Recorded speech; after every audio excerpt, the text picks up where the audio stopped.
ಭದ್ರತಾ ಸಿಬ್ಬಂದಿಯಾಗಿ ಕೆಲಸ ತಗೊಂಡಿದ್ದಾರೆ.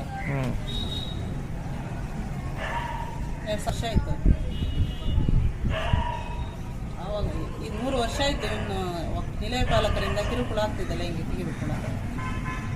ಅವ್ರ ಹತ್ರ ಎಷ್ಟು ಬೇಡ್ಕೊಂಡ್ರು ಅವ್ರು ಆದರೂ ಮಾಡ್ತಾ ಇದ್ದಾರೆ. ಹಾಗೆಯೇ ಏನಾದರೂ ಒಪ್ಪಿಗೆ ಮಾಡದಿದ್ರೆ ನಿಮ್ಗೆ ಕೆಲಸದಿಂದ ತೆಗೆದೇಕ್ತೆ ಅಂತ ಹೇಳ್ತಿದ್ದಾರೆ.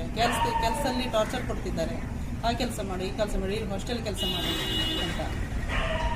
ಮೇಲ್ಗಡೆ ನೈಟ್ ಡ್ಯೂಟಿ ಮಾಡಿದವಾಗ ಮೇಲ್ಗಡೆ ಎಲ್ಲ ಲೈಟ್ ಆಫ್ ಮಾಡಿಕೊಂಡು ಮತ್ತು ಮಕ್ಕಳೆಲ್ಲ ಮರೆಸ್ಕೊಂಡು ಮೇಲ್ಗಡೆ ಲೈಟ್ ಆನ್ ಇದೆ, ಎಲ್ಲೋ ಆನ್ ಇದೆ, ಬಂದ್ ಮಾಡ್ಬರ್ರಿ ಹೋಗ್ರಿ ಅಂತಾರೆ. ನಾನು ಬರಲಿ ಅಂತ ಕೇಳ್ತಾ ಇದ್ದಾರೆ. ಅವಾಗ ಮತ್ತೆ ಹೋಗುವಾಗ ನೀವು ರೂಮ್ ಮಲಗಲಿಕ್ಕೆ ಒಬ್ಬರೇ ಬೇಜಾರಾಗೋದಿಲ್ಲ, ನಿಮಗೆ ಒಬ್ಬರೇ ಮಲಗ್ತೀರಾ ಅಂತ ಕೇಳ್ತಾರೆ. ಮತ್ತು ಕೈ ಹಿಡ್ಕೊಂಡು ಹಾಗೆ ಮಾಡ್ತಾರೆ ಅವರು. ಈ ಥರ ಟಾರ್ಚರ್. ಹೌದು ಸರ್, ಈ ಕೈ